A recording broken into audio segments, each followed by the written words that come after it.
सोचिए, एक पति जो पाप में पूरी तरह डूबा हुआ है, दूसरी तरफ एक पत्नी जो मोक्ष के रास्ते पर है, और बीच में है एक पवित्र ग्रंथ जिसमें इन दोनों को मिलाने और बचाने की ताकत है।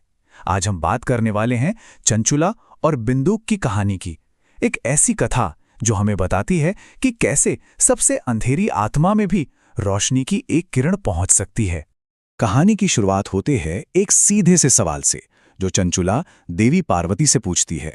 और जानते हैं, यही वो एक सवाल है जो इस पूरी महान कथा को हमारे और आपके जैसे इंसानी जज्बातों से जोड़ देता है, इसे एकदम पर्सनल बना देता है।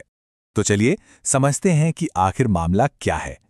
चंचुला, जिसे खुद तो शिव की भक्ति से मन की शांति मिल चुकी है, अब पहुंचती हैं देवी पार्वती के पास। वो अपने पति बिंदुक के बारे में जानने के लिए बेचैन है, जिसकी मौत उससे पहले ही हो चुकी थी। देखिए, चंचुला की ये चिंता बेवजह नहीं थी। उसे अच्छी तरह पता था कि उसके पति ने अपनी जिंदगी में कितने पाप किए हैं, वो धर्म के रास्ते से कितना भटक गया था। इसीलिए उसके मन में यह डर था कि मरने के बाद उसका क्या हश्र हुआ होगा। और फिर देवी पार्वती ने जो बताया, उसने चंचुला के सबसे बड़े डर को हकीकत में बदल दिया। और यहीं से इस कहानी की असली आध्यात्मिक चुनौती हमारे सामने आती है। बिंदुक के पापों की लिस्ट बहुत लंबी और डरावनी थी। पार्वती बताती हैं कि वो एक वेश्या के साथ रहता था, पूजा पाठ, संध्या वंदन जैसे सारे पवित्र काम छोड़ चुका था और कुछ भी निषिद्ध भोजन तक कर लेता था। और स्वभाव एकदम क्रूर, अच्छे लोगों से जलता था, हिंसा पर उतारू रहता था, और तो और लोगों के घरों में आग तक लगा देता था। मतलब पतन की कोई हद ही नहीं थी। तो इन सब पापों का नतीजा हुआ क्या? शांति तो दूर की बात थी, उसका अगला जन्म हुआ पिशाच के रूप में। पिशाच यानी एक ऐसी प्रेत योनि जो अपने पिछले जन्म के बुरे कर्मों की वजह से सिर्फ और सिर्फ तकलीफ झेलने के लिए ही बनी होती है।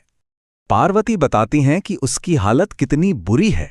वो विंध्य के पहाड़ों में फंसा हुआ है, एक भयानक राक्षसी शरीर में। और जिंदा कैसे है? सिर्फ हवा पीकर, और हर पल हर लम्हा बस दर्द और तकलीफ सह रहा है। ये था उसके किए गए कर्मों का सीधा सीधा नतीजा। अब जाहिर है, ये सब सुनकर चंचुला तो पूरी तरह टूट गई होगी, लेकिन यहीं से कहानी में एक उम्मीद की किरण दिखाई देती है। अब बात प्रॉब्लम की नहीं बल्कि सल्यूशन की होने वाली थी। चंचुला के मन में जो सवाल था, वही इस कहानी का भी सबसे बड़ा सवाल है। क्या एक ऐसी आत्मा जो इतने पापों में डूबी हो, उसका भी उद्धार हो सकता है? क्या उसके लिए कोई भी उम्मीद जरा सी भी बची है? और देवी पार्वती ने जवाब दिया एक शब्द में, शिव पुराण।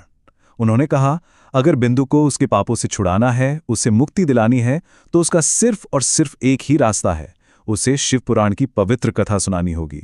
अब देखिए, शिव पुराण कोई आम किताब नहीं है। ये भगवान शिव को समर्पित सबसे पवित्र, सबसे अहम ग्रंथों में से एक है। माना जाता है कि इसकी कहानियों में, इसके एक एक शब्द में इतनी ताकत है कि वो सबसे पापी और दुखी आत्मा को भी पवित्र कर सकती है, उसे उसके कर्मों के बंधन से आजाद कर सकती है। पर बात यहीं खत्म नहीं हुई। देवी पार्वती सिर्फ रास्ता बताकर चुप नहीं बैठी, वो तो करुणा के सागर हैं। उन्होंने खुद बिंदुक की आत्मा को बचाने के लिए एक पूरा डिवाइन प्लान तैयार किया। उन्होंने बुलाया गंधर्वराज तुम्बरू को, जो एक दिव्य संगीतकार थे, और उन्हें एक मिशन सौंपा। निर्देश एकदम साफ थे। विंध्य पर्वत पर जाओ, उस भयानक पिशाच को ढूंढो और उसे काबू में करो, और फिर उसे पूरी शिव पुराण की कथा सुनाओ ताकि उसकी मुक्ति हो सके। और जैसे ही तुम्बरू ने पाठ की तैयारी शुरू की, ये खबर साहब पूरे ब्रह्मांड में फैल गई। ये इतना बड़ा मौका था, इतना बड़ा उद्धार का काम होने जा रहा था कि उसे देखने के लिए देवता, ऋषि मुनि सबके सब विंध्य पर्वत पर जमा हो गए। मतलब ये कोई छोटी मोटी घटना नहीं थी। और अब कहानी अपने क्लाइमैक्स पर पहुंचती है। अब हम देखेंगे कि उस पवित्र कथा का बिंदुक की तड़पती हुई आत्मा पर आखिर असर क्या हुआ। क्या वो वाकई बदल पाया? जो बदलाव हुआ वो सच में अविश्वसनीय था। कहाँ वो एक विशाल, डरावना, दर्द से चीखता हुआ पिशाच, और कहाँ शिव पुराण सुनने के बाद भगवान शिव जैसा ही एक दिव्य, शांत और तेज से चमकता हुआ स्वरूप। मतलब उसका वो राक्षसी रूप जैसे था ही नहीं, पूरी तरह गायब हो गया। जैसे जैसे तुम्बरू शिवपुराण की 7 संहिताओं का पाठ पूरा करते गए, बिंदुओं का वो पिशाच शरीर छूटता गया। उसके सारे पाप एक एक करके धुल गए, और फिर वो एक सुंदर दिव्य रूप में सामने आया। 3 आंखें, सफेद कपड़े पहने हुए, एकदम दिव्य।